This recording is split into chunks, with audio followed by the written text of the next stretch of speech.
Ei pessoal, aqui é a Thalita, bem-vindos à Casa da Coruja e hoje eu vou conversar um pouquinho sobre os livros do Jon Krakauer que eu já li. Recentemente eu li No Ar Rarefeito do autor e eu fiquei simplesmente obcecada com esse livro. Aí eu comecei a pesquisar, eu falei, poxa, eu gostei tanto desse livro, vou pesquisar outros livros do autor para eu conhecer mais do acervo dele, e eu acabei descobrindo que eu já tinha lido outros 2 livros do autor e eu não sei por que eu não associei o nome à pessoa e eu não tinha visto que eu já tinha lido várias coisas dele. Então no vídeo de hoje eu vou falar um pouquinho sobre esses 3 livros, que são livros de não ficção, mas que assim, você lê como se fosse uma ficção de tão bom que a escrita do Jon Krakauer é, e eu recomendo todos eles demais da conta. O primeiro livro que eu vou falar é No Ar Rarefeito, que foi o último livro dele que eu li, e assim, um livro que eu estou obcecada até hoje com ele. Pra quem não sabe, o Jon Krakauer, ele é um jornalista, ele trabalhava para uma revista, eu não sei se ele ainda trabalha, acho que não, mas ele sempre teve como hobby escalada de montanhas, o alpinismo. E ele sempre teve o sonho de escalar o Everest, só que foi ali passando o tempo, ele foi ficando mais velho, não surgiram oportunidades, ele já tinha meio que esquecido essa vontade dele, até que um dia a revista para qual ele trabalhava, que era The Outsider, perguntou se ele não gostaria de fazer uma reportagem sobre o Everest, sobre a comercialização do Everest, que eles pagariam para ele escalar o Everest, fazer assim, uma viagem tudo pago para ele escrever essa reportagem. Então, é claro, ele aproveitou essa oportunidade e daí surgiu o livro No Ar Rarefeito. Essa questão da comercialização do Everest, ela é muito comentada e muito discutida entre alpinistas profissionais, entre as pessoas que moram ali perto da montanha, porque, para quem não sabe, se você quiser escalar o Everest, você pode pagar uma empresa especializada em fazer essas escaladas, em levar turistas até o topo do Everest. Então, basicamente, se você tiver dinheiro, muito dinheiro, mas se você tiver dinheiro, você pode escalar o Everest. E isso acabou fazendo com que surgissem muitos problemas na montanha relacionados a lixo que as pessoas deixavam para trás, tanto lixos orgânicos, restos de comida, cocô, sim. Existe um problema com dejetos humanos no Everest. Teve, acho que em 2008, a China fez uma ação de limpeza do Everest e foram retirados 2,5 toneladas de cocô da montanha, porque você ali tem que fazer as suas necessidades enquanto você está escalando, e pelas baixas temperaturas o cocô acaba congelando e não se desintegrando, ele fica ali na montanha e isso acaba também gerando problemas. Mas não só esse tipo de lixo, mas também equipamentos que são deixados para trás, embalagem de comida, roupa, tudo que você imaginar, eles acabaram largando pela montanha, além de também ter o risco de fazer essas escaladas comerciais, porque como eu falei, basta você pagar que você consegue subir. Eu acredito que não exista nenhuma exigência de profissionalismo para você subir ali, de você já ter escalado outras montanhas, apesar de ser altamente recomendável, mas não existe nenhuma exigência específica para você fazer escalada. Então, muitas pessoas completamente amadoras acabam subindo a montanha, o que coloca em risco a vida dela e a vida dos guias também que estão subindo com ela ali. Enfim, com base em todas essas questões, a revista pagou para o Krakauer fazer essa expedição junto com uma empresa que tem esse trabalho de subir com turistas, justamente para ele relatar como é o trabalho dessa empresa, para ele falar sobre os riscos que essas expedições têm ou se elas são seguras. Só que essa expedição do Jon Krakauer acabou sendo o palco de um dos maiores desastres que já teve no Everest. Durante a expedição que ele participou, morreram 11 pessoas que ficaram presas numa tempestade de neve enquanto escalavam a montanha. E como eu falei, gente, a narrativa do Krakauer, ela é muito boa, muito envolvente. Você se sente ali subindo a montanha com ele, você passa frio junto com ele, você passa fome, você passa medo. Parece que você está lendo um livro de ficção, não parece que ele está narrando realmente fatos históricos, fatos reais que aconteceram com ele. Eu fiquei completamente obcecada. Tudo que ele falava do Everest, ele falava sobre um ponto específico da montanha, eu corria pro Google para pesquisar. Eu, assim, fiquei uma expert em alpinismo. Eu acho que eu já posso escalar o Everest de tanto que eu pesquisei sobre essa montanha. Eu vi vários documentários sobre escalada, sobre pessoas que subiram até o topo. Eu realmente fiquei obcecada com o Everest.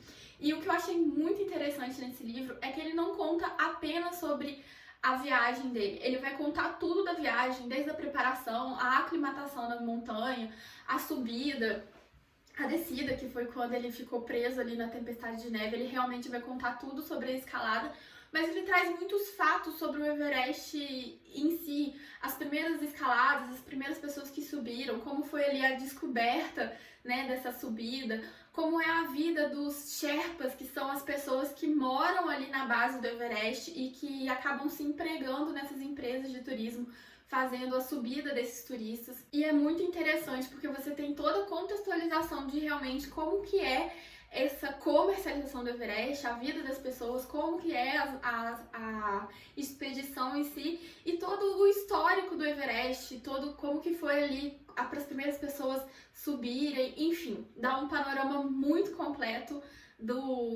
da experiência. Quem tem interesse nesse assunto, eu recomendo demais esse livro, e quem não tem interesse, eu recomendo também, porque como eu falei, parece que você tá lendo um livro de aventura, que você tá acompanhando personagens fictícios, porque ele caracteriza muito bem as pessoas, ele consegue trazer muita emoção para um texto que é um texto de não ficção. Inclusive tem um filme baseado nesse livro que chama Everest, se não me engano, mas eu não curtia tanto assim o filme. Eu achei que o filme deturpou muito a personalidade das pessoas e o filme trouxe uma hollywoodização pra coisa toda, querendo indicar um culpado pelo acidente, querendo... Enfim, não curti muito o filme. Se você já viu o filme, eu recomendo que você leia o livro, porque é 10 vezes melhor. E aí, como eu falei, depois que eu terminei esse livro completamente obcecada com o autor, querendo ler tudo que ele já escreveu, eu descobri que eu já tinha lido 2 coisas que ele tinha escrito e eu tinha gostado muito dos livros. O outro livro que eu li dele foi Missoula, o estupro e o sistema judicial em uma cidade universitária. Missoula é uma cidade dos Estados Unidos que fica no estado de Montana e ela é uma cidade universitária. Ela funciona ao redor da universidade, a universidade ali é o que gera mais dinheiro, é o que gera mais população para aquela cidade, tem muitos universitários naquela cidade.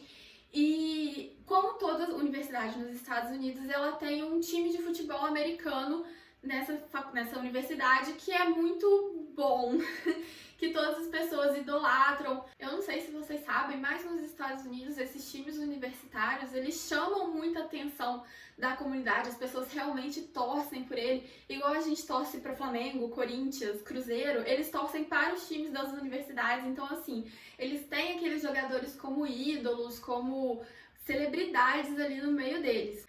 Acontece que entre os anos de 2008 e 2012, o Departamento de Justiça americano ele investigou 350 acusações de estupro contra jogadores desse time universitário. E isso causou, assim, um rebuliço ali na cidade de Missoula. Algumas pessoas chocadas que esses jogadores que eles tinham, assim, tão alta conta puderam fazer isso, ficaram realmente revoltados com os jogadores. E outros acusando as vítimas de falar isso dos jogadores, que era um absurdo. Óbvio que eles não teriam feito isso. Então, assim, houve dúvida contra as vítimas, houve apoio aos jogadores, houve apoio às vítimas. Então, realmente, houve muita polêmica em torno de todas essas acusações. E o que foi mais chocante é que depois que várias dessas acusações começaram a chegar efetivamente no Departamento de Justiça, os promotores que estavam envolvidos no caso acabaram descobrindo que muitas delas já tinham sido relatadas para a própria universidade. O reitor ali da universidade sabia dessas acusações, mas acabava acobertando, pedindo às vítimas para não denunciar, oferecendo algum acordo ali para as vítimas, para que o time da universidade não fosse manchado, que a fama dele não sofresse nenhum abalo. Nesse livro, o Krakauer ele vai relatar toda essa situação que estava acontecendo nos Estados Unidos e ele vai acompanhar o relato de algumas vítimas específicas. A gente acompanha desde o momento em que acontece o estupro, tem algumas cenas bem gráficas do estupro, então assim, para quem não gosta de ler sobre o tema, já fica aí a informação. Mas acompanha desde o relato das vítimas, do que aconteceu, até realmente a chegar em um julgamento. A gente acompanha o julgamento de um desses jogadores que foi acusado. O livro, ele tem muitas horas que revolta a gente, da gente perceber como o sistema tenta acobertar os estupros que aconteceram, como o sistema coloca em dúvida a credibilidade das vítimas. questiona as vítimas a todo tempo, como as vítimas são perseguidas, desacreditadas por todo o sistema. Então é um livro que me revoltou muito, mas que eu gostei muito da leitura. Para quem se interessa sobre esse tema, além de eu deixar a recomendação aqui do Missoula, que é um livro muito bom, que é um livro baseado em fatos reais, eu vou deixar a indicação também de um livro de não ficção que trata também sobre essa questão de estupro acontecendo no âmbito de uma universidade, a universidade acobertando justamente por envolver jogadores ali primordiais para o time deles, que é o livro Bear Town, do Fredrik Backman. Esse livro, se eu não me engano, ele não tem tradução ainda no Brasil, mas o Fredrik Backman tá tendo muitos livros traduzidos para cá. É o mesmo autor daquele livro Gente Ansiosa, então vale ficar de olho para ver se esse livro não vai vir pro Brasil. Mas quem quiser ler ele em inglês, ele tá disponível no Script, que é aquele aplicativo que eu vivo falando aqui para vocês, que é um sistema de assinatura com que no Limited você tem 60 dias grátis para testar ele, se você quiser. Vou deixar o link aqui na descrição, mas eu indico muito a leitura desse livro, eu gostei muito. Ele também virou uma série na HBO, então quem não quiser ler o livro, tem a série na HBO. E ele se passa também, muito essa história, enquanto eu estava lendo Bear Town, que eu li depois de Missoula, eu lembrei muito do livro do Krakauer, que passa numa cidade pequena, que a vida daquela comunidade gira em torno da universidade e surge uma denúncia de estupro de uma das alunas dessa universidade contra um dos jogadores do time de hóquei dessa universidade. Então, assim, vale muito a pena a leitura desse outro livro também. Por fim, o terceiro livro que eu li do Krakauer foi o Na Natureza Selvagem. Eu acho que esse é um livro bem conhecido dele, principalmente por existir um filme desse livro. E esse aqui aconteceu ao contrário do que aconteceu no Ar Rarefeito pra mim. Eu gostei mais do filme do que do livro. E eu já vou explicar o porquê. Nesse livro, o autor vai contar a história do Chris McCandless. Ele é um jovem que acabou de se formar na universidade e ele decide que ele quer passar um tempo sozinho no meio do Alasca. Ele quer ver se ele consegue sobreviver sozinho no meio do Alasca. O Krakauer, ele primeiro tomou contato com essa história através de uma reportagem que ele viu no jornal de um corpo que tinha sido descoberto já em fase de decomposição no meio do nada do Alasca, e ele começou a investigar sobre a história dessa pessoa e ele chegou até ao Chris McCandless. Ele fez várias entrevistas com pessoas que conheciam ele, amigos da universidade. Eu acho que ele chegou a conversar com os familiares dele também. E ele conversou com muitas pessoas que foram encontrando o Chris no meio desse seu caminho até chegar ao Alasca, porque ele saiu da cidade onde ele morava, ali só com a roupa do corpo, algumas coisas na mochila e o seu carro, e foi indo de carro, pegando carona até chegar no Alasca, e no meio desse caminho ele foi parando em muitas cidades, foi conhecendo muitas pessoas, tendo contato com muitas pessoas, e através da entrevista dessas pessoas que conheceram o Chris, o Krakauer foi reconstruindo toda a jornada dele. A narrativa do Krakauer, a história em si que ele conta é muito boa, eu recomendo demais o livro para quem gostou do filme, conhecer ali um pouco mais sobre a história do Chris é muito legal, mas eu não gostei tanto desse filme porque eu não gostei da personalidade do Chris. Obviamente que o que a gente tem nesse livro pode não refletir realmente o que ele foi, porque o Krakauer nunca encontrou o Chris, ele reconstruiu a sua vida a partir do que ele ouviu de amigos, de familiares, mas assim, a imagem que ele me passou do Chris, que eu tirei do livro, foi assim, de um cara bem insuportável. Por que eu falo isso? O Chris, ele veio de uma família rica, ele tinha acabado de se formar e ele tinha muitos problemas com os pais. No livro, eu não consegui enxergar quais seriam esses problemas, mas assim, pensando depois a respeito, eu provavelmente não consegui encontrar esses problemas porque o Chris não falou sobre eles. A gente só teve a visão dos pais e, obviamente, os pais não iam falar o que eles fizeram pro Chris odiar tanto assim a família. Então, esse ponto eu até perdoo, isso foi uma coisa que na época que eu li me incomodou bastante, que eu não conseguia enxergar de onde surgiu esse ódio todo. Parecia só um menininho rico se rebelando sem motivo, mas, como eu falei, a gente não tem a versão do Chris, então eu não posso falar sobre isso. Mas o que me incomodou demais na história dele foi o fato de que Ele era um cara rico que tinha acesso à informação, ele tinha acabado de sair da universidade e ainda assim ele decidiu ir pro Alasca no meio do inverno sem nenhum tipo de preparação. Cara, você quer ter sua aventura, quer ser aí, loucão, vou ficar no meio do Alasca? Beleza, mas assim, você pode, sei lá, ver um documentário, ler um livro, pesquisar sobre o que você precisa levar, sobre como você pode sobreviver, o que você pode comer. Ele simplesmente foi, sabe? Sem saber de nada. Ele foi sem roupa adequada para enfrentar o Alasca.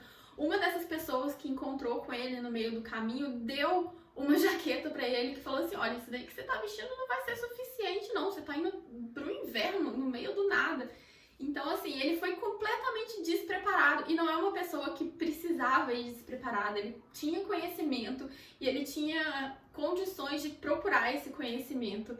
E várias coisas que ele foi fazendo no meio da história, recusar a ajuda das pessoas, falar, não, eu quero fazer isso sozinho e não sei o que que tem. Assim, ele podia fazer sozinho, mas ele não precisava recusar a informação necessária para ele sobreviver, sabe? Então eu acho que, pelo menos, o que eu tirei do livro foi que ele podia ter sobrevivido se ele não tivesse sido tão arrogante quanto a capacidade dele de sobrevivência. Eu não tinha tido essa impressão quando eu vi o filme primeiro que o livro, eu não tinha tido essa impressão quanto ao Chris no filme, mas o livro me passou um pouco essa vibe, então eu não curti tanto assim o livro, mas por conta da personalidade do Chris e não necessariamente por conta da escrita do Krakauer. Então, se você gosta dessa história, se você gosta do filme, eu recomendo muito a leitura do livro também. Então é isso, pessoal. Esses foram os 3 livros que eu li do Krakauer. Eu gostei muito de ler esses livros. Eu acho que ele consegue dar assim uma cara de ficção e fazer ficar muito interessante a gente ler sobre esses eventos. Quero ler mais coisas do autor. Deixa aqui nos comentários pra mim se você já leu algum dos livros dele e eu vejo vocês no próximo vídeo. Tchau!